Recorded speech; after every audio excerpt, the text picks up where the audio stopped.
For 42 years, through a narrow window in the North Tower, Shelley watched the world. She saw the sun rise and set. She watched the seasons repeat themselves until she lost count. She saw her hair change from gold to silver, and the lines on her face deepen like maps of a life she should have lived. The Luna had been humiliated and exiled, locked away for being unable to give legitimate heirs to the Alpha King, replaced by an impostor without anyone in the kingdom realizing it. But at some point, something changed. The nights began to bring images that did not come from the window. A land of orange soil, so vivid it seemed to glow. Small, round creatures that tumbled into holes and laughed at their own falls. A man with honey-colored eyes, staring at the horizon as if waiting for someone who never came. She didn't know what it meant. She only knew that when she closed her eyes, the tower ceased to exist. And so, the true Luna decided to flee from the king in search of a distant place, where nothing was certain, whether it was real or merely a creation of her dreams. What she did not know was that this moment marked the first unexpected day of many yet to come. And what was once only a dream would become something the entire kingdom would never forget. If you love intense wolf stories with destiny and twists, go ahead and subscribe to the channel right now. So subscribe and turn on notifications so you don't miss any chapters. And how about we get to know each other better? I'm Maggie Reed, the author of these stories, and you. Drop a comment below with your name and what city you're watching from. The silk of the wedding gown was so fine it felt like a second skin, yet as Shelley stood before the tall triptych mirror, it felt more like a shroud. The bridal suite was a sanctuary of ivory and gold, smelling of crushed lilies and the expensive beeswax candles that flickered against the encroaching twilight. Outside, the Southlands were breathing, a low rhythmic hum of thousands of people gathered at the foot of the castle, waiting to cheer for the woman who had saved them from the Great Famine. Shelley reached out, her fingers grazing the lace at her ivory-clad hip. At 32, she was no longer the girl who dreamed of fairy tales. She was the architect of this piece. Her mind was a living map of trade routes and irrigation systems that had turned dust into grain. Lately, however, that map had been glitching.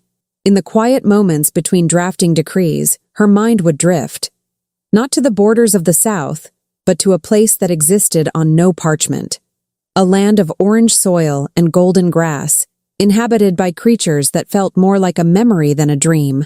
She dismissed the thought as stress. Today was about the North and South becoming one. The heavy oak door groaned on its hinges. She didn't turn. She knew the scent of cedarwood and cold rain anywhere. King Alpha Silas stepped into the room, his reflection appearing behind hers in the glass. He was magnificent in his charcoal-colored tunic, the silver wolf-head brooch of the North Kingdom pinning his cloak. But as her eyes met his in the mirror, the warmth she expected wasn't there. There was only the hard, polished surface of a man making a final calculation. "The crowds are calling your name, Shelley," Silas said. His voice was a rich baritone, but today it carried a jagged edge, like a blade hidden in velvet. "They are calling for us, Silas," she corrected softly, turning to face him. She reached for his hand, but he remained still, his arms crossed behind his back. "Is something wrong? The High Court elders. Are they still disputing the border taxes?" Silas let out a short, dry breath that wasn't quite a laugh. "The elders are satisfied. It's the future that is in debt, Shelley. I've just received the final scrolls from the healers, the ones who examined you after the solstice fever." A cold prickle of dread skipped down Shelley's spine. "And?" Silas stepped closer, his shadow falling over her, extinguishing the light from the candles. "You cannot bear an heir, Shelley. Your body will not give the North what it demands. You will never give me an alpha heir. You will never give this kingdom the bloodline it requires to stay unified." Shelley felt the air leave her lungs as if he had struck her. "Silas, we spoke of this. A kingdom is more than a bloodline. I have stabilized the South. I have brought wealth to your North. We are a partnership of minds." "A partnership is a luxury for commoners," Silas interrupted. He stepped into her personal space, his gaze tracing the lines of her face with a strange, mournful detachment. He reached out, his hand hovering near her cheek but never actually touching her skin. "You are the most brilliant woman I have ever known, Shelley. I truly wish it didn't have to be this way. You gave me a kingdom, but now I need a legacy. Then let us find another way," she pleaded, her voice thick with a dignity that refused to break. "Change the laws of succession. Do not throw away everything we have built for a tradition of bone and blood." "I am not throwing it away," Silas said, and the coldness returned, absolute and terrifying. "I am preserving it." He snapped his fingers. The tapestry against the far wall shifted. 2 guards stepped out, men Silas had bought with gold and promises of power long ago, their loyalties tied to his purse, not the crown. Between them was a woman. She was small, an omega by her scent, sweet like wilted jasmine and sweat, and she was draped in a gray cloak. "Who is this?" Shelley asked, her heart hammering a frantic rhythm. Silas pulled a small crystal vial from his belt.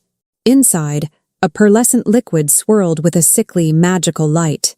A gift from the forbidden courts, a potion of essence binding. It doesn't just change the face, it rewrites the aura, the scent, the very presence of a person. Shelley watched in mounting horror as Silas approached the Omega. "Drink," he commanded. The Omega obeyed, her hands shaking. As the liquid disappeared down her throat, a soft, unsettling shimmer filled the air, and her features began to flow and settle into a new form. Before Shelley's eyes, the girl's hair turned the exact shade of honey gold as her own. Her stature grew, her shoulders broadening, her eyes shifting to Shelley's piercing green. Within a minute, Shelley was looking into her own face. It was a perfect, hollow reflection. "The world will see the Luna they love," Silas said, turning back to Shelley. "And she will bear the princes of the north. She will have your face, and you will provide the mind. You will be the ghost that ensures the South never falters." The guards moved then, swift and silent. Rough, gloved hands seized Shelley's arms. "Silas, please," she gasped as they dragged her toward the secret passage behind the tapestry. Silas didn't look back. He was already adjusting the veil on the doppelganger's head with clinical precision. "Take her to the North Tower. Ensure the lady-in-waiting, Diana, is already there. She is the only one who can keep Shelley's secrets, and she knows what will happen to her grandchildren if she fails me." The transition from the warmth of the suite to the damp stone of the secret staircase was like falling into a well. Every step down felt like a year of her life being stripped away. The sound of her silk skirts brushing against the rough granite was a dry funeral march. When the guards thrust her into the circular room at the top of the spire, the first thing Shelley heard wasn't a sob, but a sharp, rhythmic clicking. Diana was sitting on a wooden stool, her knitting needles moving at a frantic pace. She looked as if she had aged 10 years in a single afternoon, her face the color of spoiled milk. "Well," Diana said, her voice too high and brittle, "I always said the North Tower had the better views. Drafts are terrible, though. I hope you brought a shawl, my lady." Shelley stared at her, her breath coming in ragged gasps. Diana's composure cracked. She dropped her knitting and scrambled to her feet, her hands shaking as she reached for Shelley. "Oh, my lady. They took your face. They took your face and gave it to a stranger." "He has my family, Shelley," Diana whispered, her eyes darting to the door as if Silas were listening. "He said if I didn't stay, if I didn't help keep the secret, they wouldn't see the next harvest." Slam. The iron-studded door hit the frame with a sound that vibrated in Shelley's marrow. Then came the sharp, metallic clack-clack of the heavy bolt. Then the finality of the key turning. Silence rushed into the room, heavy and suffocating. Shelley stood frozen, staring at the door. Her wedding dress, once a symbol of power, now felt like a cage. A moment later, a heavy leather satchel was shoved through a narrow slot at the base of the door. It hit the floor with a dull thud. Shelley knelt, her fingers trembling as she pulled out a single folded note. "Oak Haven's canals are failing.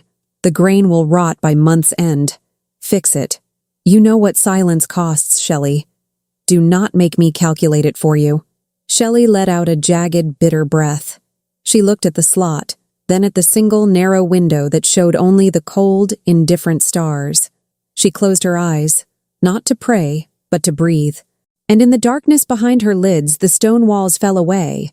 The silence of the tower became the silence of a wide, open valley. She felt the sensation of warm, orange earth between her toes.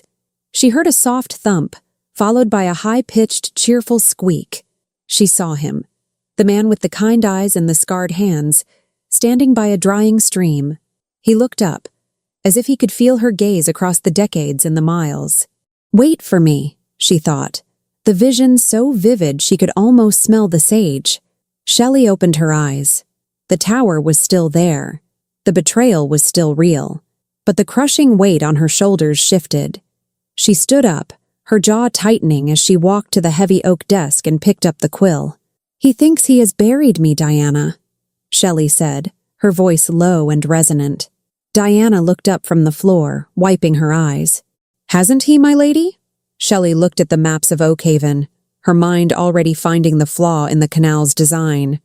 She wouldn't just fix the water. She would learn every vein and artery of this kingdom until she owned it more than Silas ever could. "No," Shelley said, the quill scratching against the parchment with a steady, lethal pulse. "In the North Tower, a woman in a wedding dress is going to rewrite the future of a kingdom that has already forgotten she exists." The first year was, without a doubt, the loudest of all, though it was a kind of noise no one beyond those stone walls could hear. It was a year made entirely of the sound of Shelley's own heart hammering against her ribs whenever she heard a footstep in the corridor and of the constant, rhythmic click of Diana's knitting needles, as if she were trying to weave a woolen armor against despair. In those first months, the tower was not merely a prison. It was a chamber of sensory deprivation that Shelley obsessively filled with the ink of her own intellect.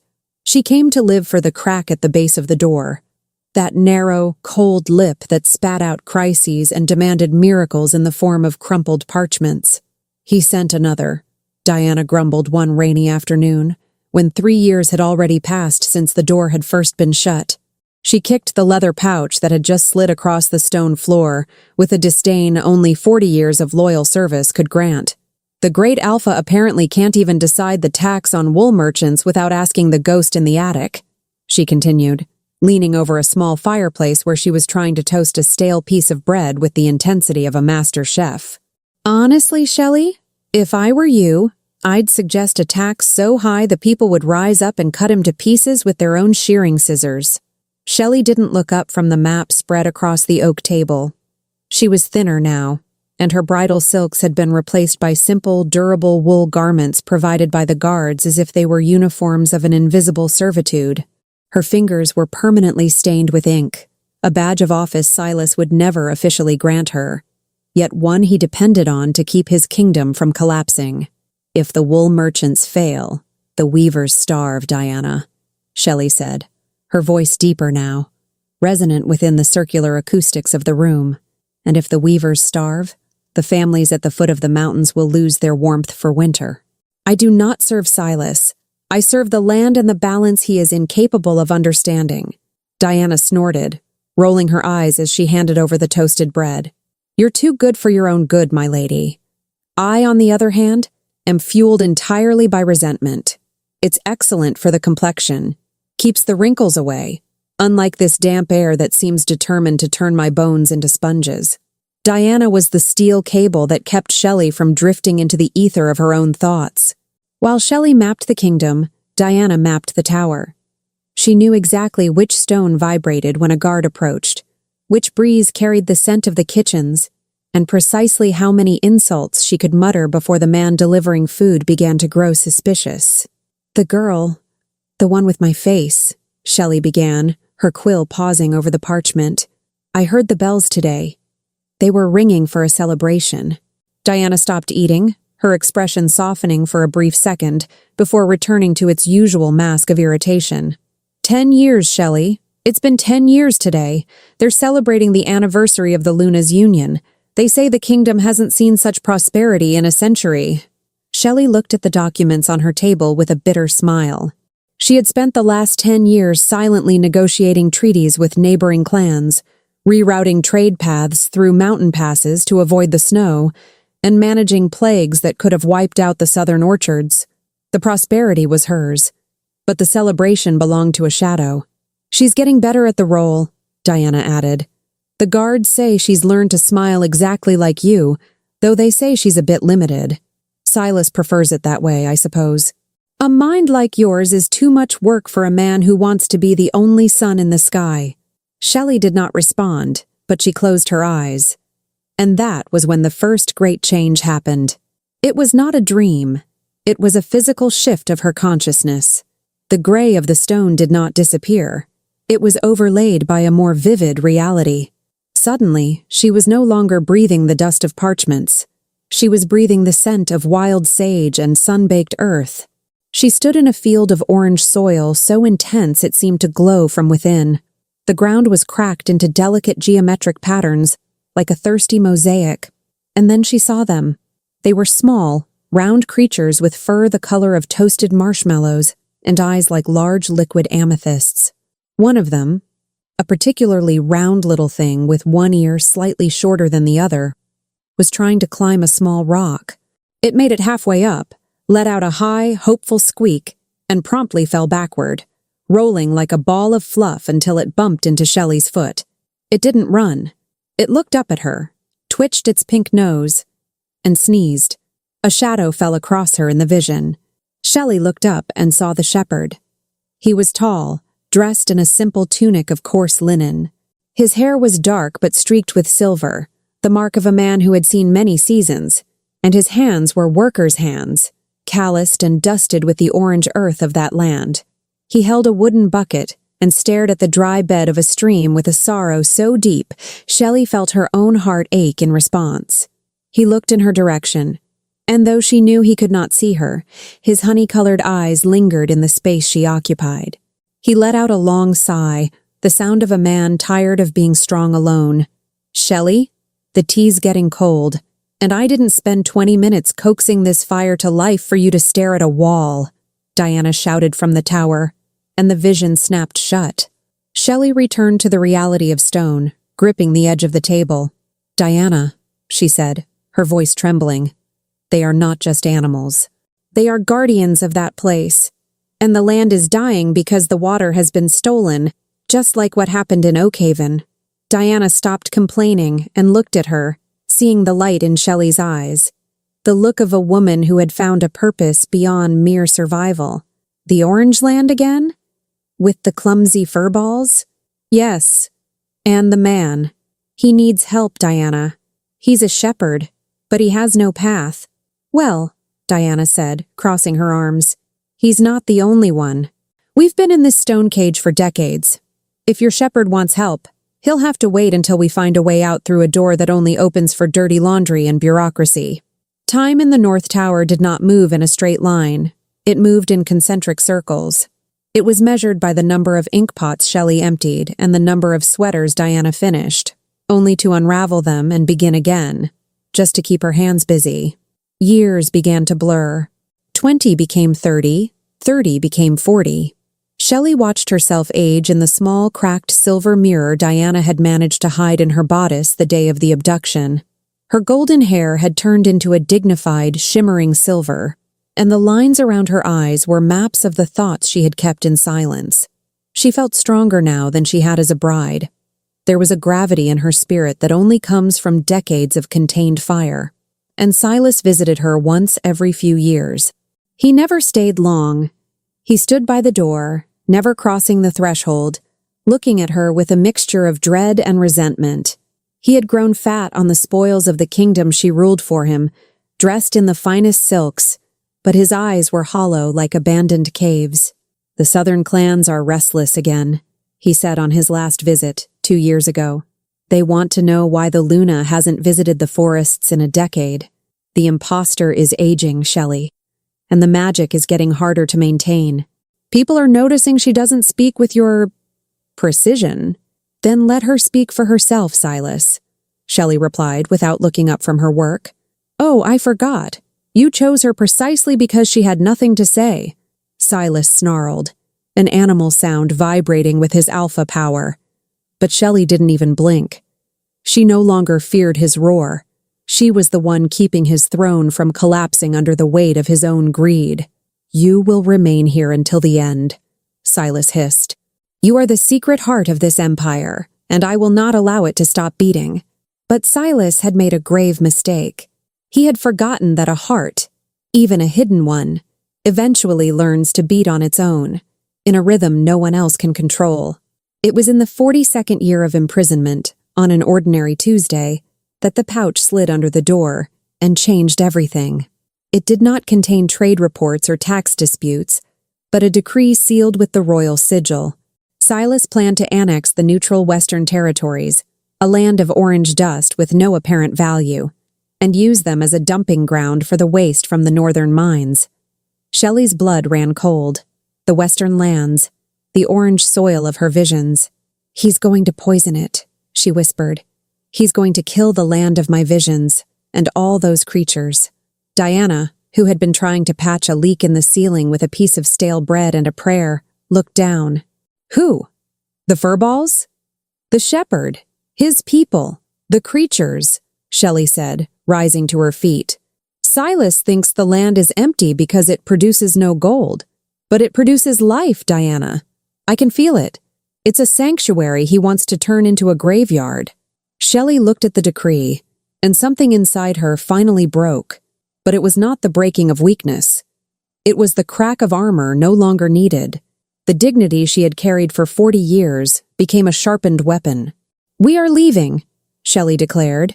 Diana dropped her ball of yarn, which rolled across the floor, unraveling a gray trail. "I'm sorry, you said leaving? As in going through the door with 3-inch iron bolts and guards with necks wider than my waist?"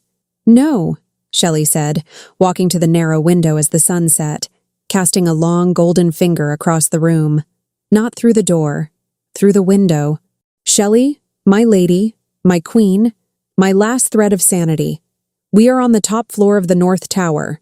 Unless you've spent the last 40 years growing wings under that gown, we're going to end up as 2 well-dressed pancakes on the cobblestones below."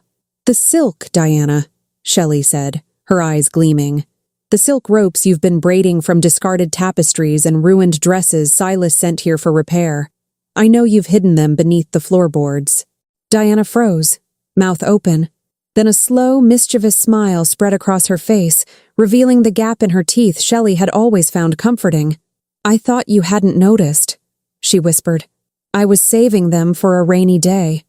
Or for the day my resentment finally overflowed." "Today is that day," Shelley said, her heart pounding with a vigor she hadn't felt since she was 32. "The guards will be celebrating the harvest moon, and the wine I suggested for the garrison through a supply decree is the strongest reserve in the South. They'll all be asleep by midnight." Diana let out a laugh of pure delight. "You used a trade decree to get the guards drunk? Oh, you are a silver-haired demon, Shelley." The hours leading to midnight were a whirlwind of silent, focused activity. They pried up the floorboards, revealing meters of braided silk, a lifeline made of 4 decades of patience. They packed only the essentials: the small mirror, some crusts of bread, and the maps Shelley had memorized until they were etched into her soul. When the courtyard clock struck 12, the tower felt different, charged with invisible electricity. Diana went first, moving with an agility that defied her constant complaints about her knees. "If I die, tell my grandchildren I was a spy," she hissed before disappearing over the edge. "You don't have grandchildren, Diana," Shelley whispered back. "Well, tell the ones I should have had." Shelley watched the rope stretch, then slacken, followed by a low whistle from below. She climbed onto the parapet, the wind catching her silver hair and whipping it around her face like a halo of fury and freedom. She looked down into the abyss, at the forest that resembled a sea of black ink, and for a moment, fear was a cold hand at her throat. But the orange soil was waiting. The shepherd was waiting. She gripped the silk rope with hands that had ruled a kingdom in silence, and descended into the night, feeling the rough stone of the tower scrape against her knuckles. Every inch downward was a decade reclaimed. Halfway down, a vision struck her with the force of a physical blow. She saw the shepherd in his small cabin, lighting a candle and looking toward the window as if he heard something in the wind. He touched a small carved wooden wolf on the mantel and sighed, extinguishing the flame. Shelley felt her feet touch the grass, and the sensation was overwhelming. The texture of the blades, the dampness of dew, the scent of pine and pure freedom. She stumbled, her legs weak from a lifetime of restricted movement, but Diana caught her. "Easy, my lady. The earth has missed you." They did not look back. They moved into the shadows of the trees like two ghosts under moonlight, leaving the North Tower behind as an empty shell of stone that no longer held its heart, walking steadily toward the horizon where the soil began to glow with the warm, defiant color of orange clay. The world, Shelley discovered within the first hour of her freedom, was entirely too loud. It wasn't the roar of a crowd or the heavy, rhythmic clang of iron gates. It was the deafening, magnificent symphony of existence itself. The rustle of 1,000 leaves in the midnight breeze sounded like a landslide of fine silk. The distant, lonely hoot of an owl felt like a trumpet blast against the stillness of the dark. And the smell, the overwhelming, intoxicating scent of damp pine needles, rotting mulch, and the sharp, clean promise of approaching rain, was enough to make her head spin with a dizzying sort of joy. She stood at the edge of the forest, her lungs burning with the effort of breathing air that hadn't been filtered through layers of stagnant stone and decades of dust. "Move those feet, my lady," Diana hissed from the deep shadow of a massive, prehistoric-looking fern. "Unless you've decided that 42 years was just a warm-up and you'd like to spend the rest of your morning being measured for a new set of heavy iron chains, I suggest we put some serious distance between us and that stone birdcage." Shelley adjusted the heavy pack on her shoulders, feeling the weight of the silver and the few supplies they had managed to squirrel away over the decades. Her joints ached, a deep, persistent thrumming in her knees and hips that reminded her she was no longer the 32-year-old woman who had entered that tower. But her spirit felt lighter than a dandelion seed caught in a gale. "I am moving, Diana," she replied, her voice a low, steady anchor in the dark. "My legs are simply having a heated disagreement with the concept of uneven terrain." They were quite fond of the flat, predictable stones of the North Tower. "Well, tell them to settle their differences quickly," Diana grumbled, stepping over a fallen, moss-covered log with a surprising grace that defied her age and her constant complaints. "I saw the flickers of torches on the western ridge just before we dipped into this valley. Silas's men don't celebrate the harvest moon for that long. They'll notice the silence in the tower soon enough. Silence is usually your specialty, Shelley, but tonight it's our greatest enemy." They moved through the dense, ancient forest of the north with the calculated caution of two foxes crossing a hunter's path.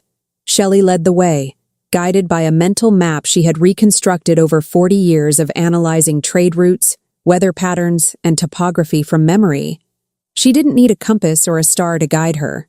She knew the tilt of the land and the way the thick emerald moss always favored the cold, shadowed side of the trees. Every few miles, they were forced to stop to catch their breath and allow their hearts to stop hammering against their ribs. During one such pause, under the protective canopy of an ancient oak, Diana reached into the deep pocket of her sturdy apron and pulled out a small, dried hunk of something that looked remarkably like a shriveled leather boot. "Eat this," she commanded, holding it out with a look of grim determination. Shelley took it, sniffing the dark, salty offering suspiciously. "What is it, Diana? Is it a piece of the tower's foundation?" Diana let out a short, sharp bark of a laugh. "It's concentrated spite and dried beef, my lady.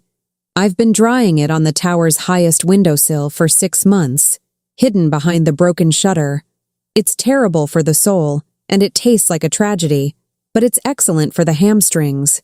We have a river to cross before the sun decides to show its face and ruin our disappearance, so chew fast." As they reached the edge of the Silver Stream River, the moonlight turned the rushing water into a ribbon of molten lead.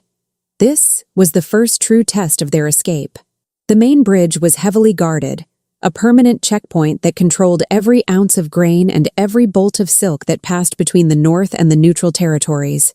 "We can't use the bridge," Shelley whispered, crouching low behind a cluster of jagged boulders. "Oh, really?" Diana whispered back, her voice dripping with her trademark sarcasm. "I thought we'd just walk right up to the captain of the guard, ask for a nice covered carriage, and perhaps a warm scone for the road. What's the plan, architect? You built the irrigation for this whole province before they locked the door. Surely you left yourself a back door in the blueprints." Shelley squinted at the shoreline, her brilliant mind racing through decades of remembered designs. She recalled a proposal from 30 years ago, a secondary drainage system intended to prevent the spring floods from drowning the nearby villages. Silas had rejected the cost, but the foundation work had already begun before he pulled the gold from the project. There, Shelley pointed toward a low stone culvert, half hidden by a thick screen of overgrown reeds and river silt. "It's a spillway. It should lead us under the main road and out into the marshlands on the other side. It'll be cramped, damp, and probably home to several families of very confused and very vocal frogs." "Frogs I can handle," Diana said, adjusting her shawl and checking the knots on their packs. "It's the mud I object to. I spent 40 years keeping your gowns pristine and your hair braided, and now you want me to crawl through a sewer." "It's not a sewer, Diana. It's an engineering marvel of unrealized potential," Shelley countered with a faint, tired smile. "Spoken like a true woman of the court," Diana muttered. "Lead the way into the mud, my lady." They slipped into the spillway, the cold water of the river soaking into their boots instantly. The space was agonizingly tight, forcing them to crouch low, their hands brushing against slick, mossy stone and the occasional scuttling insect. For Shelley, the enclosure felt strangely familiar, a horizontal version of her tower prison. But here, the air was moving. It carried the scent of the open fields beyond the river, a fragrance of freedom that acted like a physical pull on her heart. When they finally emerged on the southern bank, they were covered in gray silt and smelling of the riverbed, but they were across the border. The North Tower was now nothing more than a jagged, distant silhouette against a sky that was beginning to turn a bruised, regal purple. Shelley stood on the bank, her chest heaving as she watched the water wash the last of the tower's dust from her skin. She looked at her hands. The ink stains were finally fading, replaced by the honest grit of the earth. She felt a sudden, sharp pang of grief for the woman she had been when she first entered that tower. But it was quickly replaced by a fierce, burning pride for the woman who had walked out of it. "Look," Shelley whispered, pointing toward the southern horizon. As the first sliver of the sun broke over the edge of the world, the gray and green of the north began to bleed away. It didn't happen all at once. It was a gradual, magical shift in the very quality of the light itself. The soil beneath their feet changed first. The dark, rich loam of the wolflands gave way to a fine, powdery dust the color of a vibrant setting sun. It was warm to the touch, and it seemed to hum with a quiet, ancient energy. "It's real," Diana breathed, her constant grumbling finally silenced by the sheer impossibility of the vista before them. "It's actually orange." Before them lay the territory that the North's maps dismissed as the cursed wastes. But to Shelley's eyes, it was a sanctuary. It was a land of rolling dunes and high golden plateaus that seemed to stretch on forever. The trees here were different, twisted, hardy giants with silver bark and leaves that shimmered like hammered bronze in the morning light. Suddenly, the silence was broken by a sound that made Shelley stop in her tracks. A soft, rhythmic thump, followed by a high-pitched, cheerful squeak. A few yards away, a small, round bush began to vibrate with intense energy.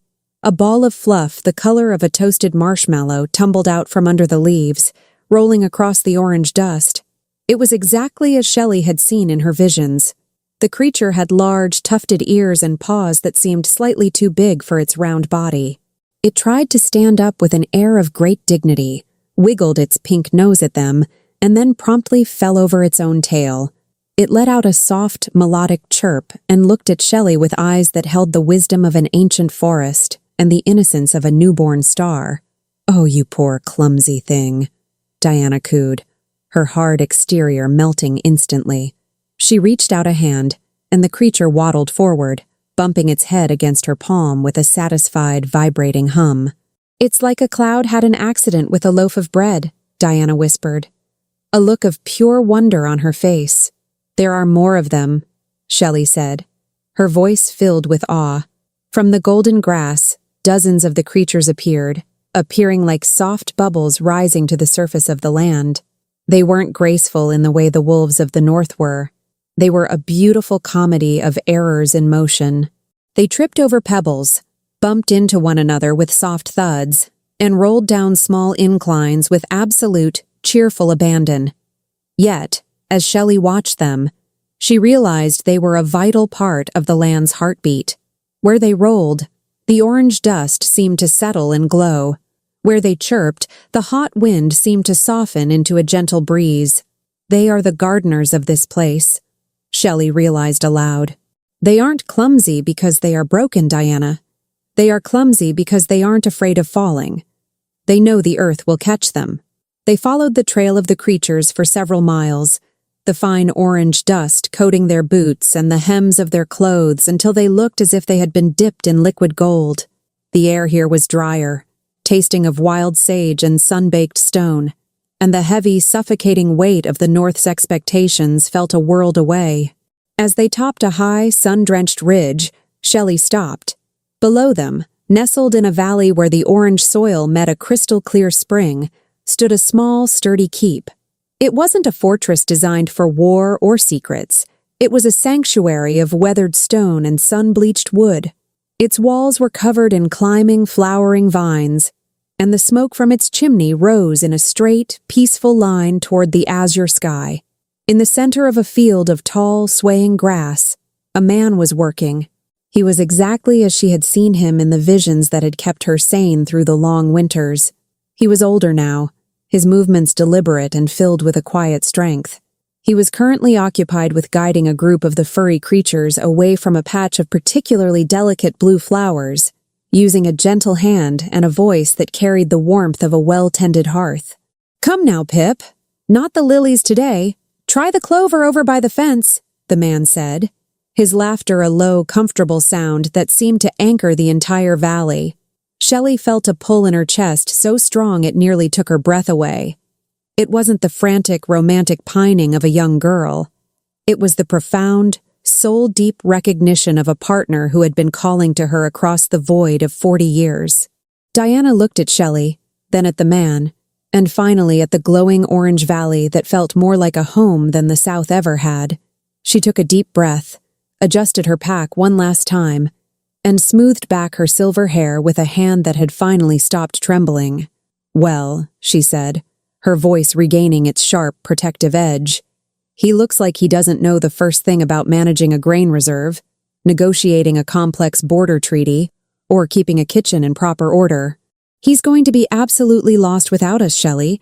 We might as well get down there before he lets those furballs eat the entire garden." Shelley smiled, a genuine, radiant expression that seemed to erase the decades of sorrow from her face. "I think that's exactly the point, Diana. For the first time in our lives, we aren't here to manage a kingdom. We're here to finally live in one." They began the long descent into the valley, their shadows stretching out before them on the orange earth. As they neared the edge of the field, the man stopped his work. He stood up, wiping the orange dust from his brow with the back of his hand.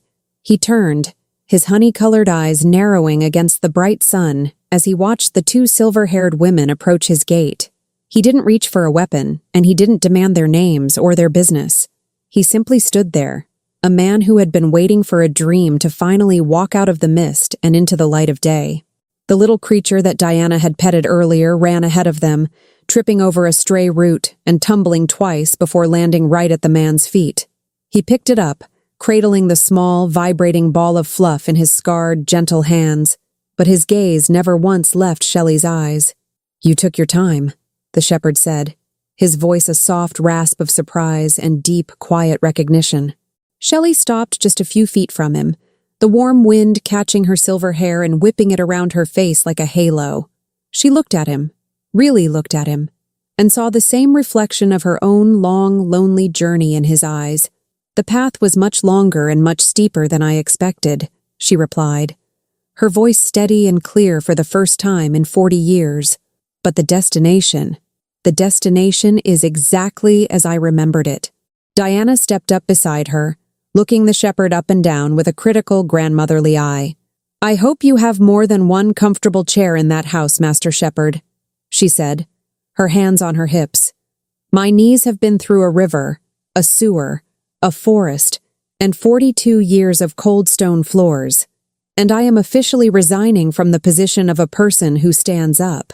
The shepherd laughed, a bright, welcoming sound that seemed to make the orange soil glow even brighter. "I have chairs, a warm hearth, and enough tea to drown the entire north," he said, stepping aside to open the gate. "Welcome home, Shelley." As they walked toward the house, the sun fully rose, bathing the sanctuary in a light so pure it felt like a promise kept. Behind them, the world of Silas and his stolen faces faded into the gray mists of the past.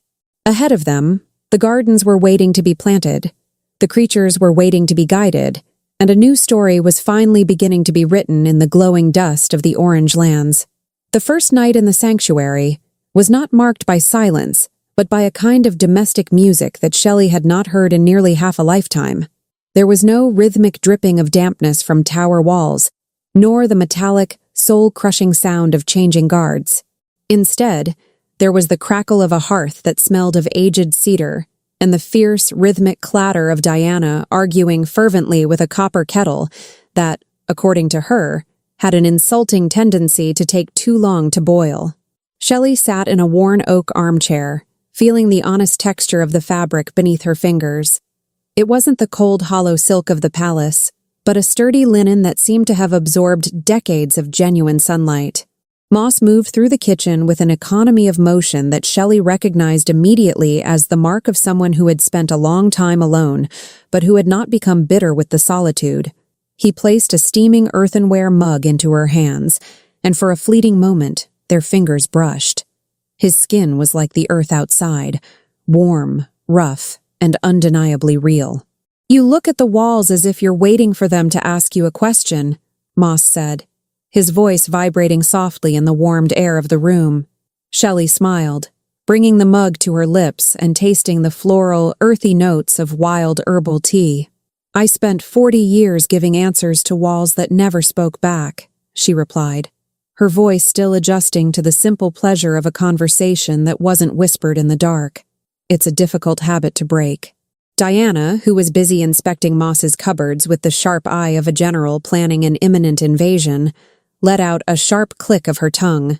"What's difficult to break is my patience with this cupboard, Master Moss. Do you organize your spices by order of arrival or by pure chaos?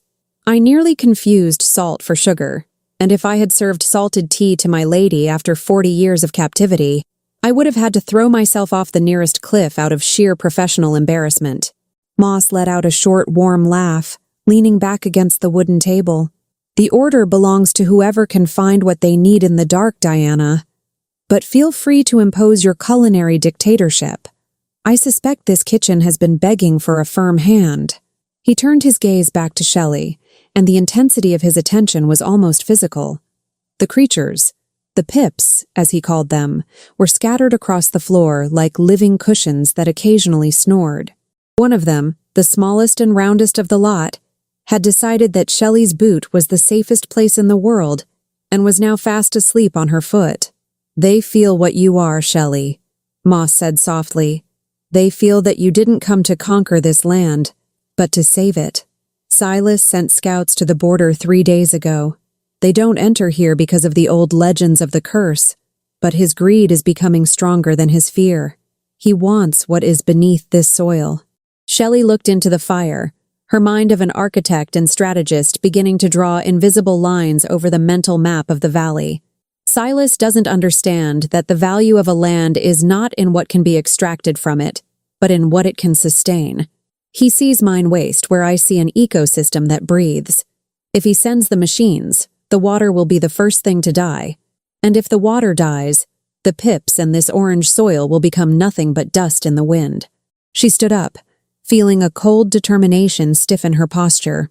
"I know his mind, Moss. I spent 4 decades anticipating his every move just to keep his kingdom from falling apart. He is a man of patterns. He will strike the supply routes first, attempting to isolate the valley before he ever moves a foot into the dust." Diana stopped organizing the ceramic jars and looked at Shelley. So, the plan is the usual then? We sit here, write a very polite decree, and hope he feels guilty? Because personally, I prefer the approach of throwing very large rocks from very high places. It's much more therapeutic for the joints. Shelley walked to the window, looking out at the orange vastness under the starlight. No, Diana. This time there will be no decrees. Silas believes I am a prisoner who needs to be rescued or a resource that needs to be recovered.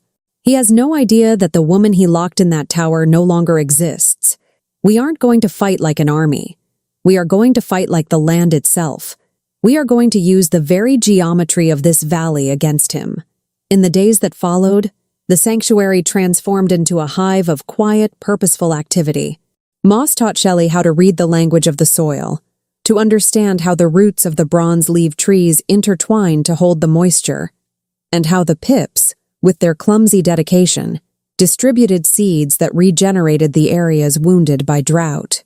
In exchange, Shelley began to design a defense system that required no iron or high stone walls. She mapped out hidden channels that could flood the narrow passes with thick mud at the slightest touch, and she used her knowledge of acoustics to create points in the valley where the wind was amplified until it sounded like the howl of 1,000 ghost wolves, a perfect psychological defense against the superstitious soldiers of the north. Diana, for her part, took command of the sanctuary's logistics with a terrifying efficiency. She turned Moss's pantry into a survival arsenal and began trying to train the pips to carry messages and small supplies between the observation posts. Watching a 60-year-old woman in a pristine apron trying to teach an animal that looked like a furry marshmallow not to eat the message it was supposed to deliver was the only thing that brought genuine laughter to Shelley and Moss during the long hours of work. "You know he's going to eat that paper the moment you turn your back, don't you?" Moss asked one afternoon, watching Diana gesture frantically at a particularly distracted Pip. "He won't eat it," Diana declared with absolute confidence. "I promised him a piece of pie crust if he reaches the old oak tree without chewing the delivery. Bribery is the universal language of diplomacy, Master Moss. Silas should have tried it with us. It would have saved 40 years of bother." As the sun set each day, painting the sky in shades of violet and gold that matched the earth, Shelley and Moss often sat on the porch. The exhaustion was real, but it was a good tired, born of muscle and purpose rather than the stagnation of the soul.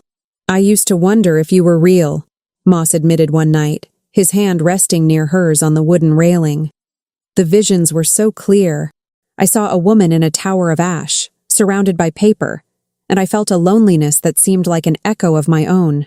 I planted this garden for you, Shelley. Every tree, every water channel. I did it all thinking that if I made this place beautiful enough, your spirit would find its way home." Shelley looked at him, and for the first time in her life, she felt completely seen. Not as a Luna, not as an architect, not as a prisoner, but simply as Shelley. "You didn't just make the place beautiful, Moss. You made it possible. Silas tried to steal my future, but he didn't realize that in doing so, he gave me the time I needed to become the person who could actually protect this place.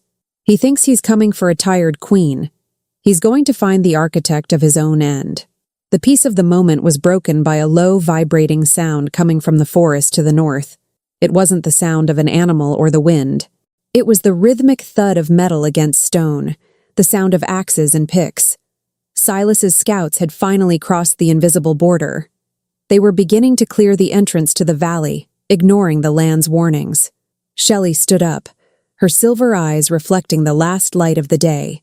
Moss stood beside her, his hand finding the handle of a heavy work tool that, in those hands, looked as formidable as any sword. Diana appeared at the door, holding a lantern and wearing the expression of someone who was finally going to get the chance to vent decades of accumulated frustration. "The unwanted guests have arrived, I assume," she said, straightening her shawl with lethal precision. "I'll go wake the pips. And I sincerely hope they're hungry, because I spent all day explaining to them that northern soldiers taste exactly like cinnamon biscuits." Shelley took a deep breath, smelling the wild sage and the orange earth. The fear was there, but it was small compared to the vastness of what she had to lose. "Let them come," she said, her voice carrying the authority of one who needs no crown to rule. They believe the soil is just something you tread upon. It's time we showed them that this soil knows how to bite back. The rhythm of the valley had changed. It was no longer the steady, peaceful breath of the orange earth, but a sharp, jagged staccato of iron striking stone and the distant, rhythmic thud of heavy boots marching through the dry brush. Silas's men had arrived at the northern pass, and they brought with them the cold, metallic smell of a world that only knew how to take. Shelley stood on the high ridge, her silver hair braided tight against her head like a crown of armor, watching the flickers of their campfires. Beside her, Moss held a long wooden staff, his knuckles white in the moonlight, while the pips huddled around their ankles, their amethyst eyes wide with a confusion that broke Shelley's heart. They were creatures of growth, not of war, and the intrusion of the north was a poison they could already taste in the air. "Don't look at them as soldiers, Moss," Shelley said, her voice a calm, chilling whisper that seemed to carry on the dry wind. "Look at them as a series of structural flaws." Silas always overextends his front lines because he believes fear is a substitute for logistics. He thinks he can bully the terrain into submission. Moss looked at her, and for a second, he saw the woman who had spent 40 years dismantling an empire from the inside out. "You've spent the last 3 days turning my home into a giant, orange-dusted death trap, Shelley. I think I'm more afraid of your blueprints than I am of his swords." Shelley didn't smile, but there was a spark in her eyes that was far more dangerous. "The land isn't a trap, Moss. It's a participant." From the shadows of a nearby bronze-leaved tree, Diana emerged, carrying a heavy sack that clinked with the sound of glass and metal. She looked remarkably like a woman who had finally found her true calling, after decades of being told to sit still and sew. "The pips are in position," she reported, her voice low and filled with a grim, satisfied humor. "I've convinced them that the shiny red ribbons I tied to the northern sluice gates are actually very rare.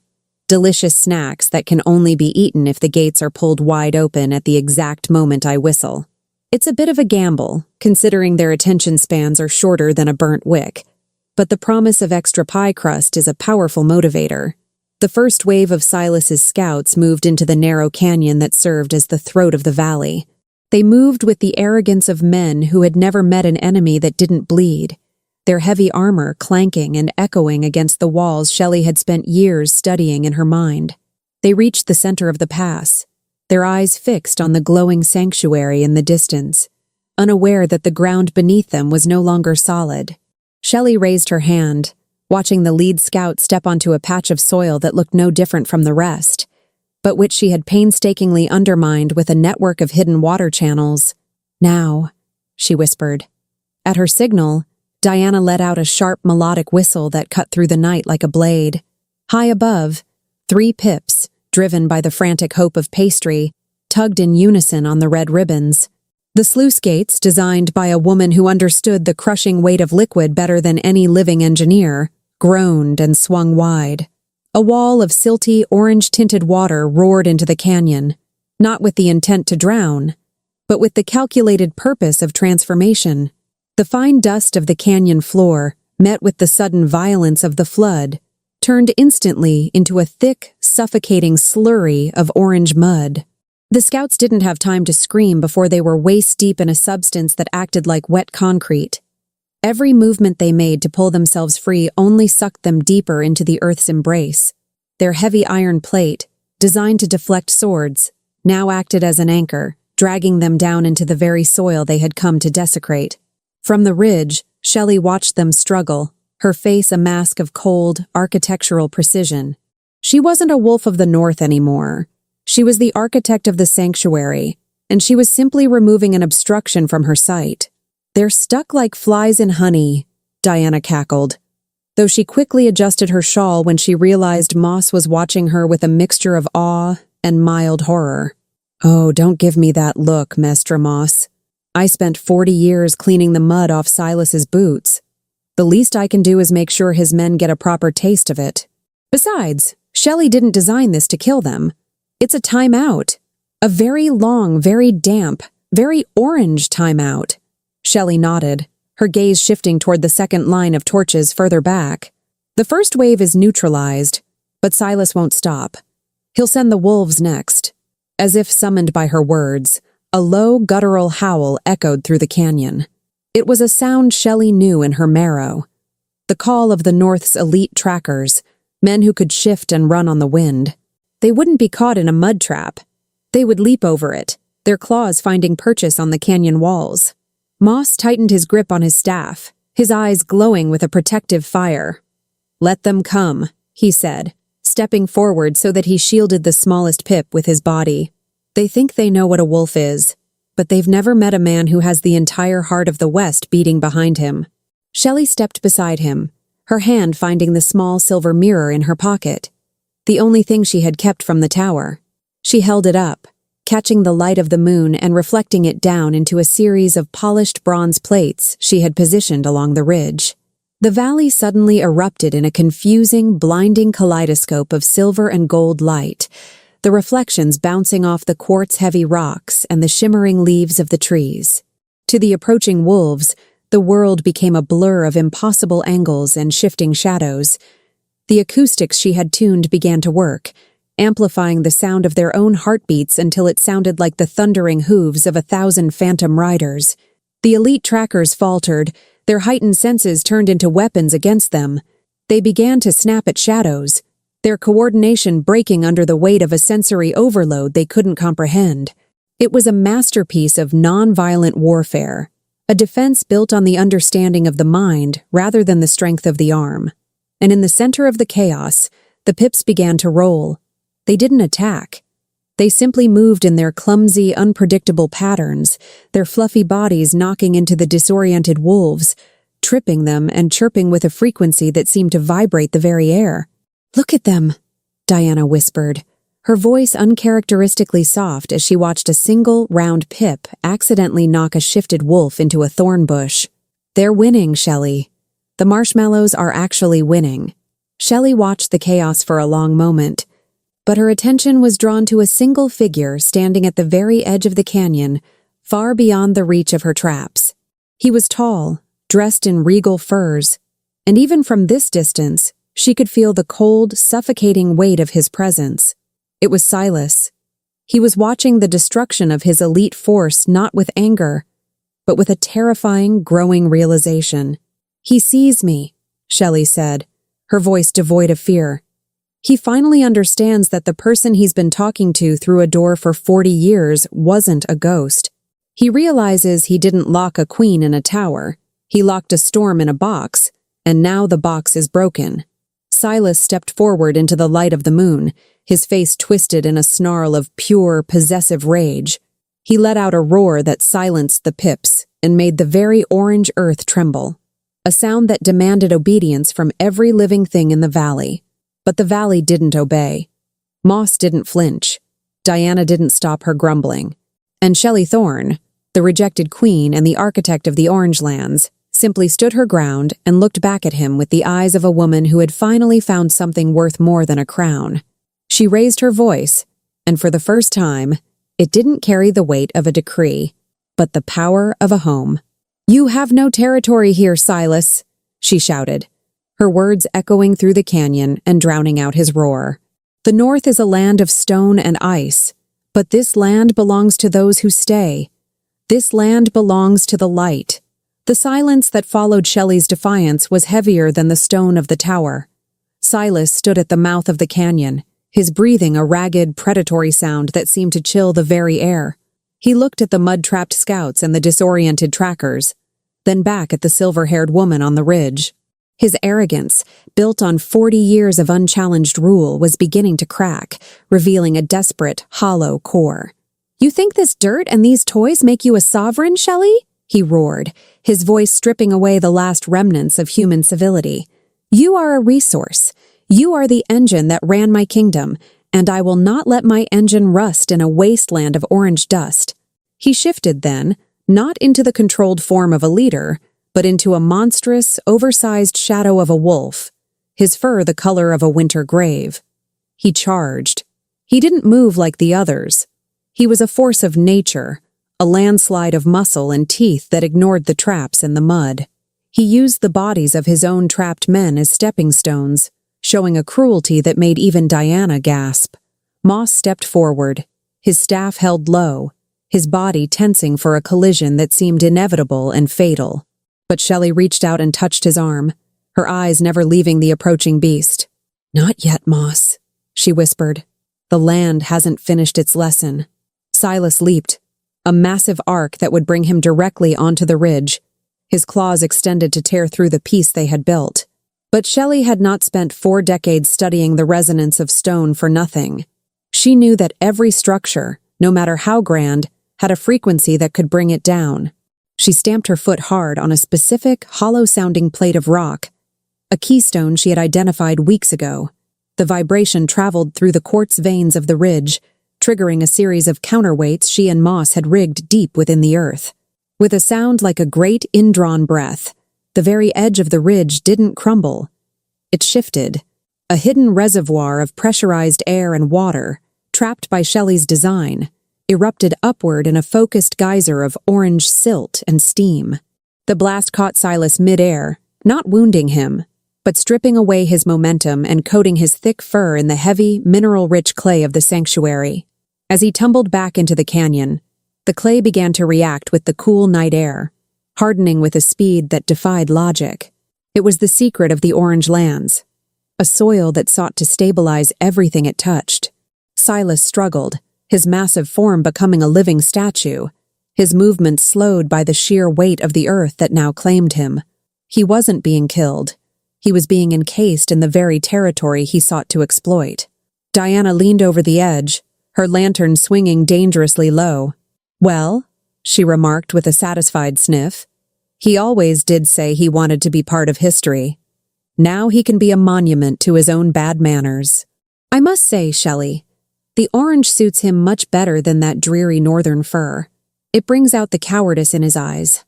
Moss looked at the struggling alpha, then at the pips, who had stopped rolling and were now sitting in a perfect, silent semicircle around the edge of the ridge. Their amethyst eyes were no longer confused. They were glowing with a soft, steady violet light that seemed to pulse in time with the heartbeat of the valley. "They aren't just gardeners, Moss," Shelley said, her voice filled with a sudden, profound understanding as she watched the light from the pips flow into the ground. Moss looked down at the creatures, a sad, knowing smile touching his lips. "I've known for a long time, Shelley. They are the memory of the land. Every time a territory is abandoned or rejected, its spirit condenses into these little ones. They ran here because this was the only place left that didn't want to use them. And they waited for someone who knew how to build a world instead of just breaking one." Silas tried to let out another roar, but the clay was now around his jaw, muffling him into a pathetic whimper. The North's power was broken, not by a sword, but by a refusal to be moved. The remaining soldiers, seeing their alpha turned into a garden ornament, did the only logical thing. They turned and ran.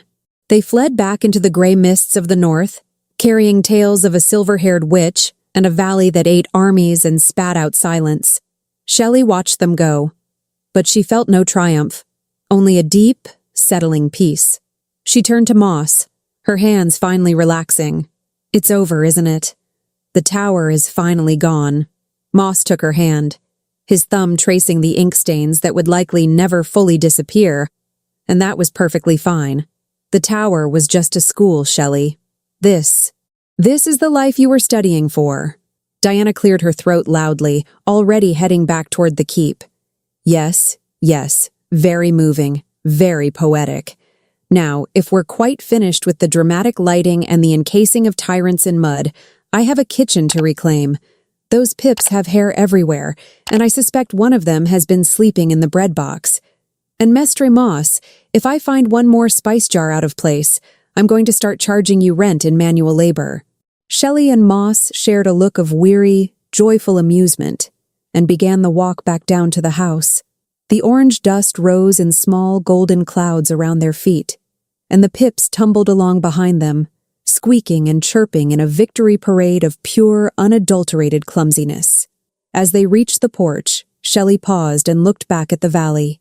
The orange soil was glowing in the pre-dawn light, a vibrant, living tapestry of bronze leaves and silver bark.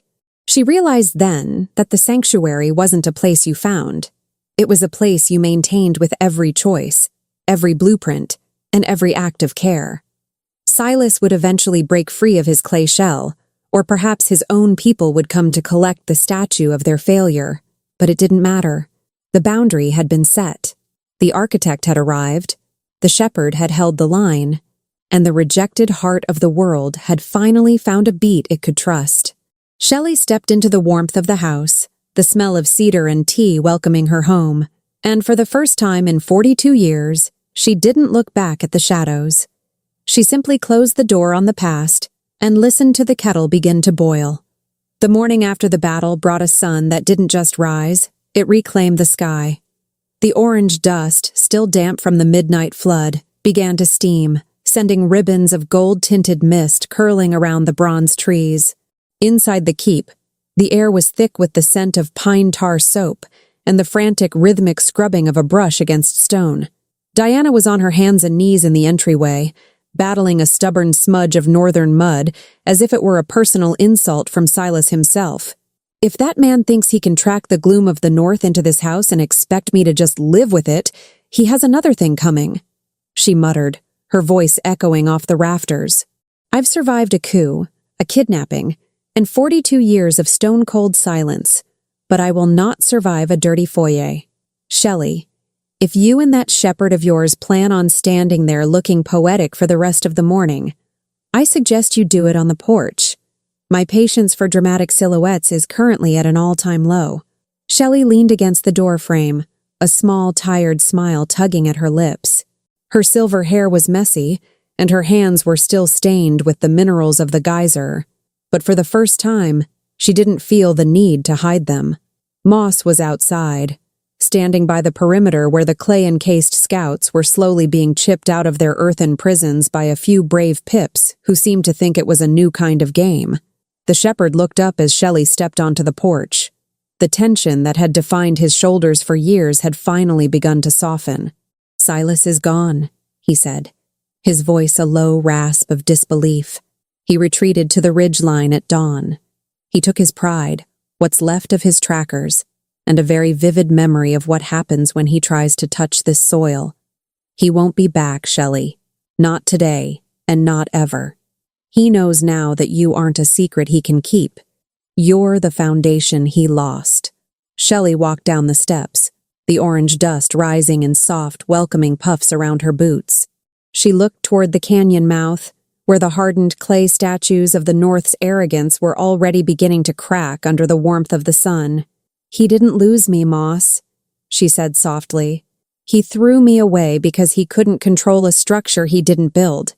He thought a tower was a way to keep a mind still, but all it did was give me the perspective to see exactly where his world was weak.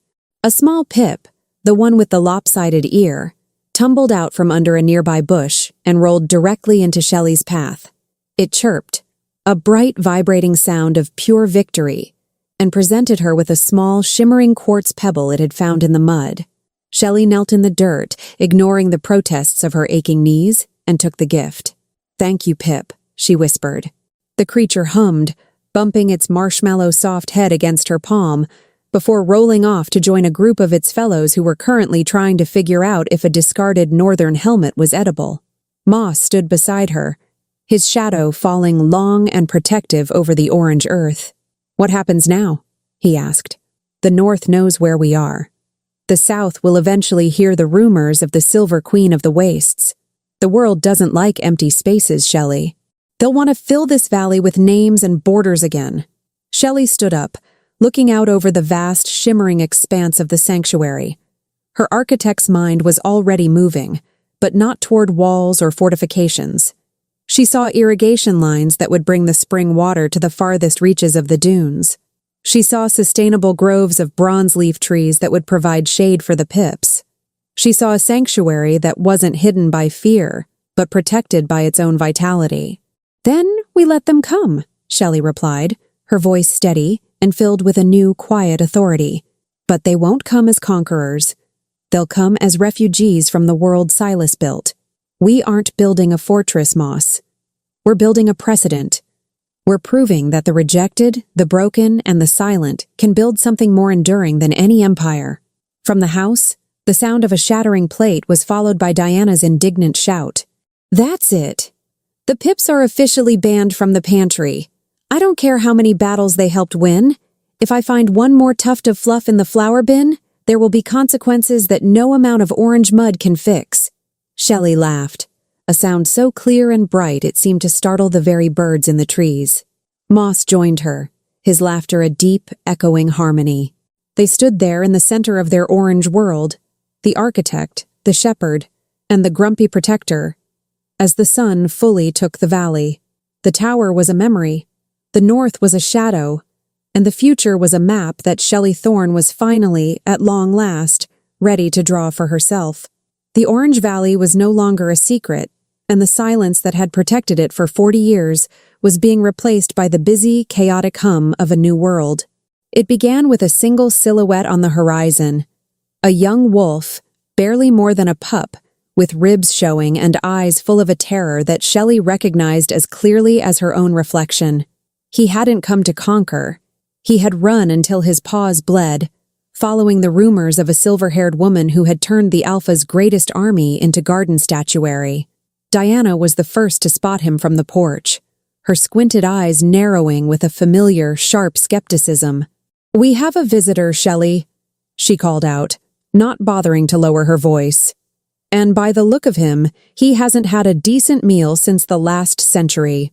If you're planning on opening a boarding house for every stray that wanders out of the north, I'm going to need a significantly larger budget for flour and a lot more patience for muddy paw prints on the rugs." Shelley stepped out, wiping the soil of the new herb garden from her apron. She watched as Moss approached the boy with a bucket of fresh water and a calm, unthreatening stance that seemed to radiate from the earth itself. The boy didn't growl. He simply collapsed into the orange dust, his spirit finally surrendering to the safety of the sanctuary. His name was Kale, and within 3 days he was followed by 2 more, then a family, then an elder who had been cast out for the crime of growing old. They came with nothing but stories of Silas's tightening grip and the cold, hollow hunger of a kingdom built on fear. The sanctuary, once a lonely keep for a shepherd and an architect, was rapidly becoming a village of the rejected. Shelley found herself back at her drafting table, but the stakes were different now. She wasn't designing palace ballrooms or tax-collecting routes. She was calculating the load-bearing capacity of new shelters and the irrigation needs of a community that was growing faster than the bronze trees. "It's the sheer lack of discipline that gets to me," Diana grumbled one evening, though she was currently draped in 3 Pips who were using her shawl as a collective nap nest. "I spent 40 years ensuring your gowns didn't have a single stray thread, and now I'm running a communal kitchen for 20 people who think table manners is a suggestion rather than a law. That Kale boy tried to eat his stew with a serving spoon today, Shelley. A serving spoon!" I nearly fainted from the sheer architectural horror of it. Shelley looked up from her sketches, her eyes bright with a tired but profound sense of peace. "But he ate, Diana. And he didn't look over his shoulder once while he did it. That's the only metric that matters here." Moss entered the room, carrying a crate of the glowing quartz pebbles the Pips had been obsessively collecting. "The land is changing again," he said, his voice quiet. "The more people we take in, the brighter the soil becomes. It's as if the valley is feeding on the relief of the newcomers. But Silas isn't sitting still, Shelley. The scouts are being replaced by diplomats from the south and the west. They're calling you the Silver Queen. They want to know if this is a new kingdom or a rebellion." "I am no one's queen," Shelley said, her voice turning to the tempered steel that had survived the North Tower. "And this is not a rebellion. It's a refusal. If they want to talk, they can walk the orange dust like everyone else. They can leave their titles at the canyon's mouth and see if they can survive a day without someone to look down upon." The true test came a week later, when a carriage bearing the seal of the neutral territories arrived at the gate. It wasn't an army, but a man in fine silks, his face a mask of practiced neutrality. He stepped out onto the orange soil, looking at the Pips with a mixture of disgust and confusion, and at the ragtag group of refugees with open disdain. "I am here to speak with the Lady Thorne," the man announced, his voice echoing with an unearned importance, to discuss the legal status of this occupation. Shelley didn't meet him at the gate. She stayed on the porch, a drafting pencil tucked behind her ear, her silver hair loose and catching the afternoon sun. Diana stood beside her, holding a tray of tea with a look that suggested she might accidentally spill the entire boiling contents on the man's expensive boots if he took one wrong step. "There is no Lady Thorne here," Shelley called back, her voice carrying effortlessly across the clearing. "There is only an architect, a shepherd, and a group of people who are very busy building a home. If you have come to talk about occupations, you might want to start with the 42 years Silas occupied my life. Otherwise, the tea is hot, the dust is warm, and the exit is exactly where you found it." The diplomat blinked, his prepared speech clearly failing him in the face of such a spectacular lack of ceremony. He looked at the Pips, who were currently attempting to untie his carriage horse's ribbons, and then at the fierce, unwavering gaze of the woman on the porch. He realized, in that moment, what Silas had realized too late. You cannot threaten a woman who has already lost everything and found a world in its place. She isn't a wolf, the diplomat would later report back to his masters. And she isn't a queen. She is something much more inconvenient. She is a woman who knows exactly how the world is built, and she has decided to start from the ground up. As the sun set, casting long violet shadows across the valley, Shelley sat with Moss and Diana. The Pips were humming a low, vibrating song that seemed to make the very stars pulse. The sanctuary was no longer just a place to hide. It was a living, breathing testament to the idea that some places aren't cursed. They're just waiting for the right people to arrive and refuse to leave. "I suppose I'll have to make more stew tomorrow," Diana sighed, leaning her head back against the porch railing.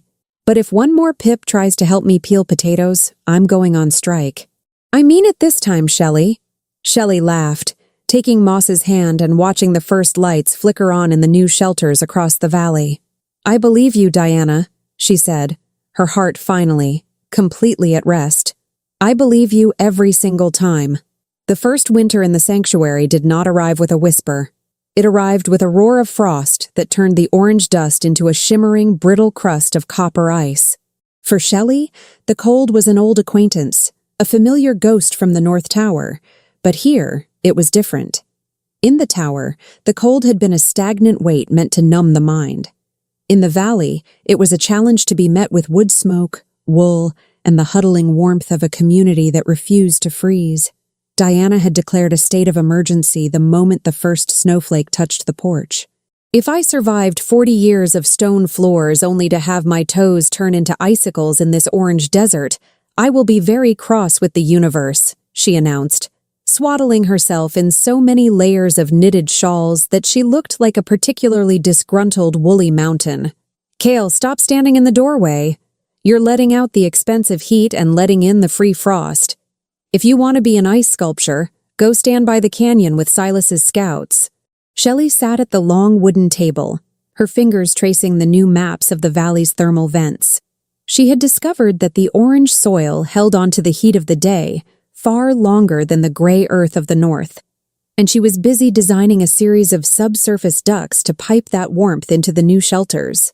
It was a masterpiece of thermal engineering, born from decades of shivering in a cell. "You're thinking too hard again," Moss said, placing a heavy stoneware bowl of stew in front of her. The steam rose in a fragrant cloud, smelling of root vegetables and the wild herbs they had dried in the autumn. "The Pips have already figured it out, Shelley. They're burrowing near the bronze trees. The roots are warm." Shelley looked out the window. The Pips had indeed transformed into round, vibrating balls of fluff, huddling together in groups of 10 or 20 until they looked like piles of toasted marshmallows scattered across the snow. "They don't just stay warm, Moss. They share it. I've been watching them. If one moves to the edge and gets cold, the ones in the center rotate out. It's a perfect circular heat exchange." Moss sat across from her, his eyes reflecting the amber glow of the hearth. "They've been doing it for thousands of years. They don't need blueprints to know that no one survives the winter alone." He reached across the table, his hand covering hers. "You've done enough for today, architect. The vents are working. The people are fed. The north is 1,000 miles of ice away, but the north was closer than they realized. Late that evening, a frantic knocking at the gate broke the winter silence. It wasn't a diplomat or a scout, but a woman carrying a bundle wrapped in a tattered royal standard. She was exhausted, her face frostbitten, her eyes wide with a desperate, frantic hope. "Please," she gasped as Moss opened the gate. They said the Silver Queen takes the broken. They said the shepherd doesn't ask for names." Shelley stepped into the cold, her cloak billowing around her. She looked at the bundle and felt her heart stop. It was a child, no more than 5 years old, shivering with a fever that turned his skin a deathly translucent gray. But it wasn't just the fever. Around his neck was a heavy iron collar, the mark of children from the South who had been disciplined for spirits deemed too unrestrained for the Alpha's rule. "He's a dreamer," the woman sobbed. "Silas's men were coming to harvest the visions. I couldn't let them." Diana was already there, her sharp tongue silenced by the sight of the iron collar. She grabbed the woman's arm with a strength that surprised everyone. "Inside. Now. I have the hearth hot and the willow bark tea ready. And someone get me a file. That iron has no business on a child's neck." As they worked through the night to break the collar and break the fever, Shelley felt the old anger returning. A cold, structural fury that she thought she had left behind in the tower. Silas wasn't just reclaiming territory. He was hunting the future. He wanted the dreamers because they could see the world as it could be, rather than how he commanded it to be. "He's coming, isn't he?" Moss asked quietly as they watched the child finally fall into a natural sleep. "He's already here," Shelley replied, looking at the iron collar lying discarded on the floor like a broken shackle. "This wasn't a stray, Moss. This was a message. Silas knows that as long as this sanctuary exists, his world is an unfinished sentence. He's going to move before the spring thaw. He's going to try to burn the valley to the ground to prove that shadows can't hold the light. Then we'll give him a spring he'll never forget," Moss said, his voice hardening. Shelley looked at the maps on her table, then at the sleeping child, and finally at Diana, who was currently knitting a tiny, impossibly soft hat for the boy. She realized that the sanctuary was no longer just a place of refusal. It was a place of resistance. "I'm not just going to defend the valley this time, Moss," Shelley said, her eyes turning to the color of polished steel. "I'm going to redesign the frontier. If he wants to see what 40 years of bottled-up brilliance looks like when it finally loses its patience, I am more than happy to show him." The winter did not break all at once. It splintered. One morning, the air in the valley tasted less like iron and more like the distant, wet promise of moss. But for Shelley, the change in the season brought a change in the frequency of the land. The vibration of the north was no longer a distant hum. It was a rhythmic, grinding pulse. Silas wasn't just marching.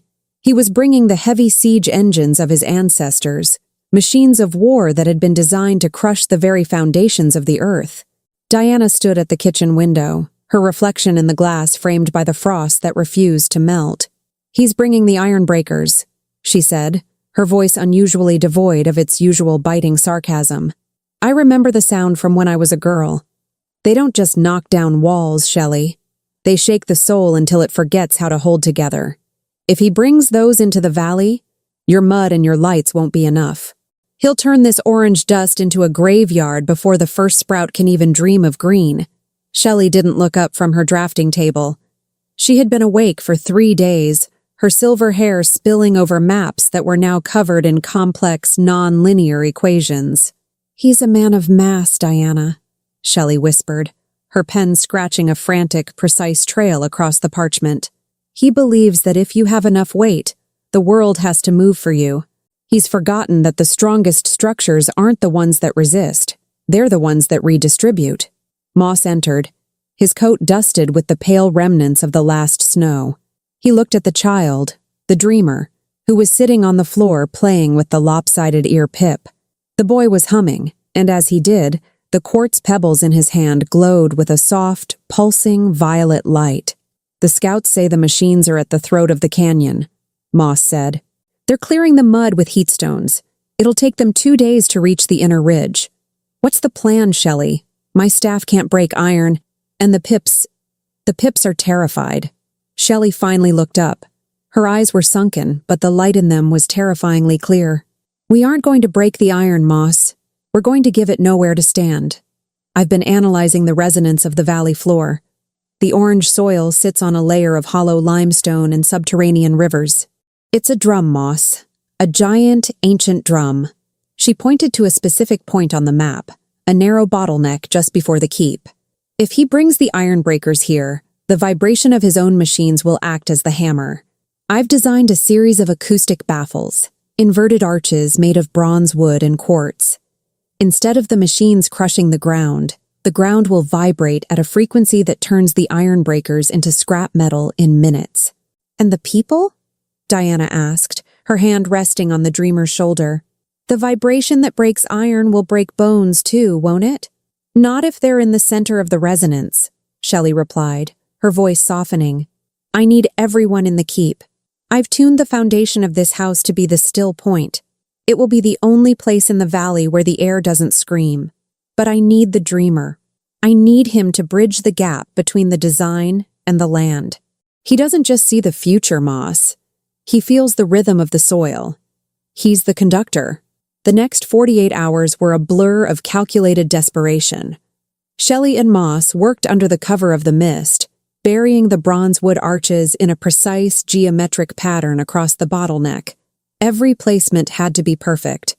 A single inch of error would mean the resonance would tear the keep apart instead of the machines. The pips, sensing the shift, didn't hide. Instead, they began to congregate around the burial sites, their small, vibrating bodies acting as living stabilizers for the quartz. On the morning of the third day, the horizon turned black. The iron breakers appeared, massive, soot-stained towers of steel on spiked wheels, pulled by teams of armored oxen. Silas sat atop the lead machine, his regal furs replaced by a suit of dark, functional plate. He didn't look like a king anymore. He looked like a god of the forge come to reclaim a rebellious spark. He gave no signal. He gave no warning. The machines simply began to grind forward, their massive internal hammers striking the ground with a rhythmic thud crack that made the very air in the valley feel like it was bruising. "Everyone inside!" Shelley shouted, her voice barely audible over the growing roar. She pulled Diana and the refugees into the great hall of the keep. Moss stood at the door, his staff planted deep into the stone threshold. In the center of the room, the dreamer stood on the hearth, his eyes rolled back, his small hands glowing with an intensity that turned the room violet. The machines entered the bottleneck. Shelley grabbed the edges of her table, her heart timing itself to the vibrations. "Come on," she whispered. "Work. Feel the weight. Shift the load." Silas roared a command, and the iron breakers increased their tempo. The thud crack became a continuous, bone-shaking scream of metal against earth. For a heartbeat, it felt like the valley was simply going to disintegrate. Dust shook from the rafters. The glass in the windows hummed until it shattered outward. Then, the resonance shifted. The sound changed from a scream to a song. The bronzewood arches beneath the soil caught the vibration and began to hum, a deep, subsonic frequency that harmonized with the orange earth. Instead of the ground giving way, the energy was reflected back upward, directly into the axles of the iron breakers. The lead machine began to shudder. A bolt the size of a man's fist sheared off and flew into the air like a bullet. Then another. The massive steel plates of the breakers began to vibrate with such intensity that they blurred in the air. Silas tried to stand, but the machine beneath him was becoming a liquid mass of rattling iron.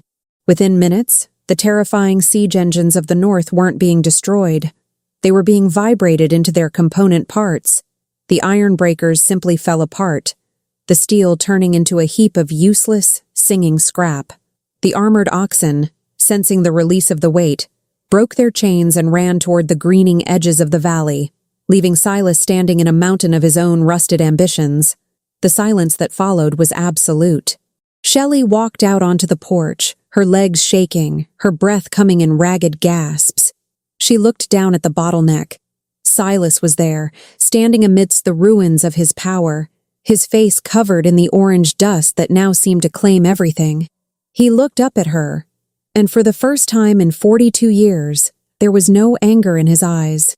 There was only the crushing realization that he had been fighting a woman who didn't just understand the world, she knew how to make it sing. "Go home, Silas," Shelley said, her voice carrying through the perfectly tuned air of the valley. "The iron is broken, the tower is empty, and the land has finally decided to stay." Silas didn't answer. He turned and began the long walk back toward the north, a solitary figure moving through a graveyard of steel. Diana stepped out behind Shelley, holding a fresh pot of tea and looking at the pile of scrap metal with a critical eye. "Well," she said, her voice regaining its sharp, comforting edge, "it's a bit of an eyesore, isn't it? But I suppose we can melt it down. I've been thinking the keep could use a better set of cooking pots, and maybe a very large, very heavy door knocker, just in case anyone else forgets their manners." Shelley felt Moss's hand on her shoulder, and together they watched as the dreamer and the pips ran out into the field, the violet light of the boy's joy blending with the orange glow of the rising sun. The winter was over, the siege was ended, and the architect of the Orange Lands finally sat down to watch the world grow. The departure of Silas from the valley was not marked by a grand treaty or a signed surrender, but by the hollow, echoing silence of a man who had realized that his power was an illusion built on sand, while Shelley's was a fortress built on truth. As the seasons bled from that transformative winter into a spring that felt more like a rebirth than a mere change in weather, the Valley of the Orange Dust began to do something it had not done in 1,000 years. It began to expand. It didn't just grow green at the edges.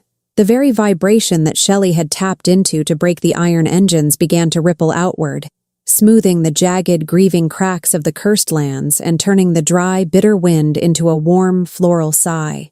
Inside the keep, the atmosphere had shifted from that of a besieged bunker to a bustling heart of a new kind of civilization.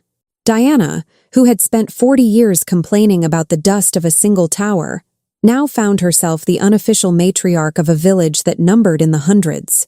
She did not govern with decrees, but with a wooden spoon and an architectural sense of order that ensured every refugee had a warm bed, a full belly, and a clear understanding that tracking mud into the communal dining hall was a crime punishable by immediate kitchen duty.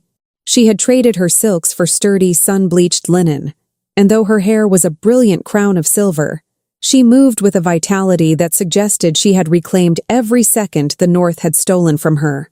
Shelley found her one evening in the pantry, not arguing with a kettle, but teaching the young dreamer boy, Pip, how to properly braid the long, shimmering fibers of the bronzewood trees. "It's about the tension, child," Diana was saying, her voice uncharacteristically gentle. "If you pull too hard, the spirit of the wood snaps. If you don't pull enough, the wind will unravel your hard work. It's like life, really. You have to find the point where you are holding on just enough to be steady, but loose enough to breathe." She looked up and saw Shelley standing in the doorway, and for a rare moment, the mask of the grumpy protector slipped, revealing a look of such profound pride that Shelley felt a lump form in her throat. "We're out of cinnamon again," Diana remarked, instantly recovering her sharp edge. "If you're going to be the Lady of the West, the least you could do is organize a trade caravan that doesn't forget the basic necessities of a civilized spice rack." Shelley laughed, stepping into the room and kissing Diana's weathered cheek. "I'll send Kale to the southern border tomorrow," she promised. "The merchants from the neutral territories are practically lining up at the canyon mouth now.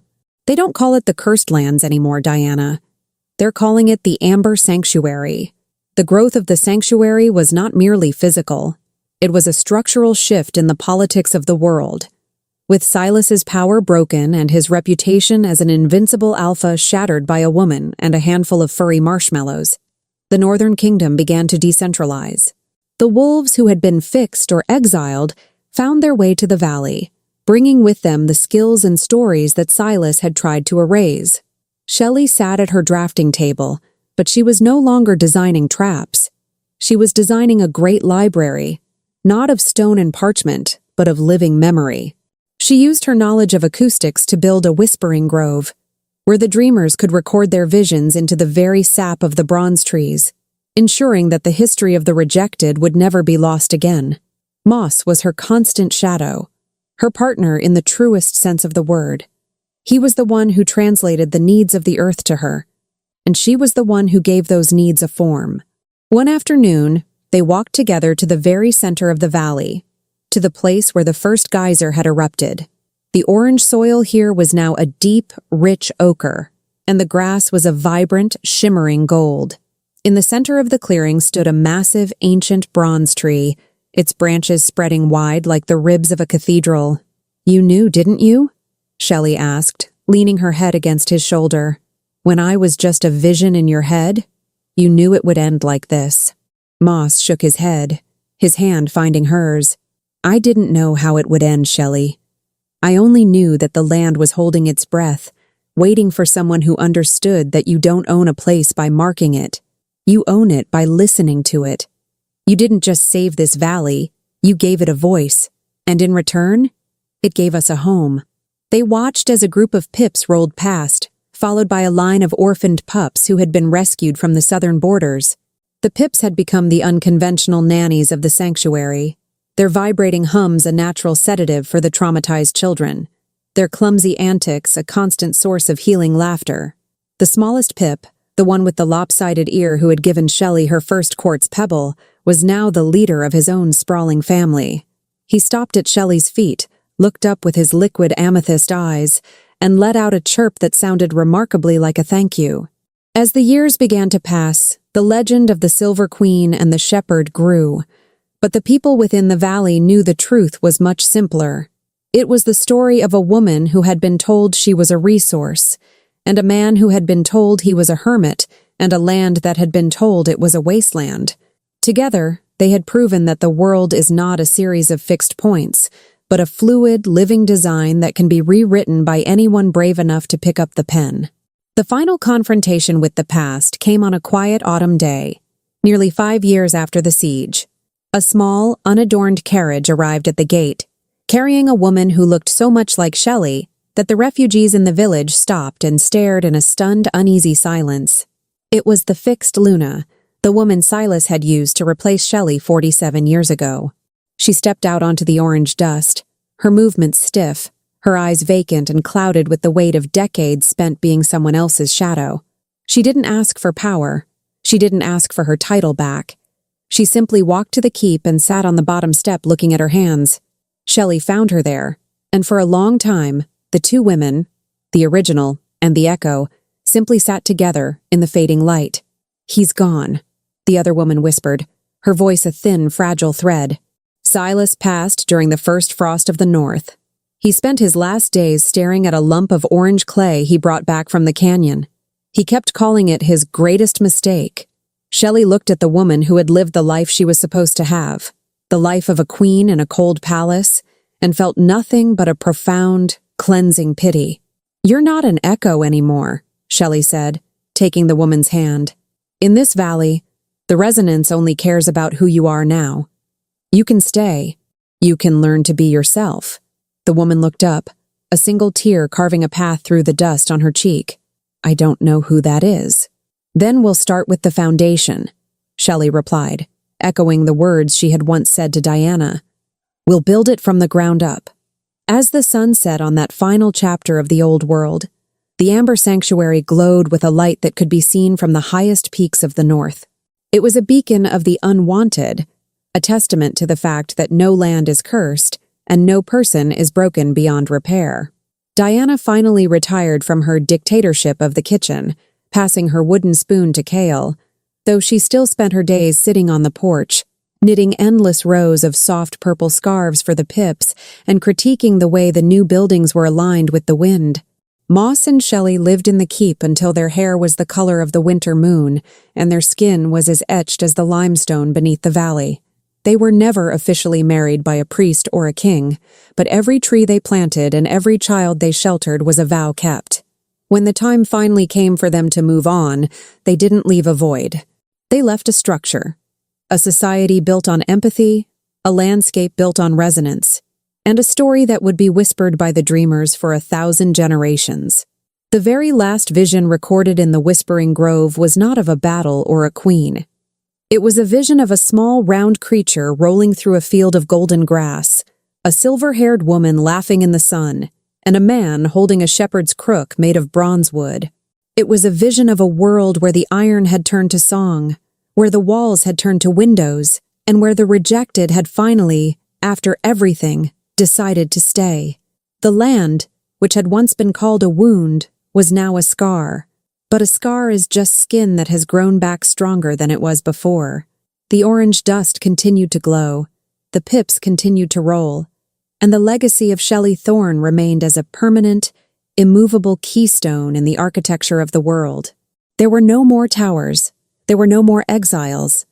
There was only the sanctuary, and the sound of the wind moving through the bronze leaves, singing a song of freedom that would never, ever be silenced. Epilogue. They say that in the years that followed, the Amber Sanctuary became a place where maps refused to lie. No line was drawn without consulting the land. No border was closed without the pips rolling across it first. The dreamers recorded their visions in the sap of the bronze trees, and the breeze that drifted down from the hills carried with it the sound of laughter. Human and non-human, all intertwined. Shelley and Moss grew old like the trees they planted together. Slowly, deeply, with roots so intertwined that no one could tell where one ended and the other began. Diana remained Diana until her very last day.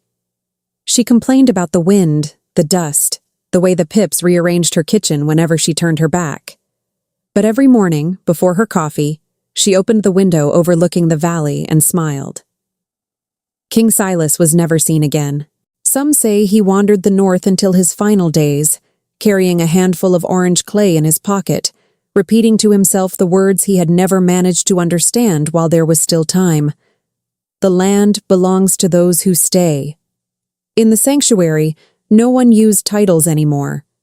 No one asked where you came from before asking your name. And every time a child was born or a refugee arrived, the pips would appear, rolling, tumbling, laughing, to remind everyone that the fall was never the end. It was only the beginning, the end. Writing Shelley's journey was, in many ways, an act of resistance. Resistance against the idea that a silent woman is a weak woman. Resistance against the story that teaches us that after 40, 50, 60, there are no more beginnings. Shelley showed me that time does not diminish us. Time refines us. And that the greatest endings are not those where the hero defeats the villain, but those where someone who was forgotten finally remembers who they have always been. If you made it this far, if you stayed until the last chapter, the last word, the final echo of the wind through the bronze trees, then you are one of the people who understand that some stories are not about wars, but about forests that grow where no one believed life still existed. The land belongs to those who stay.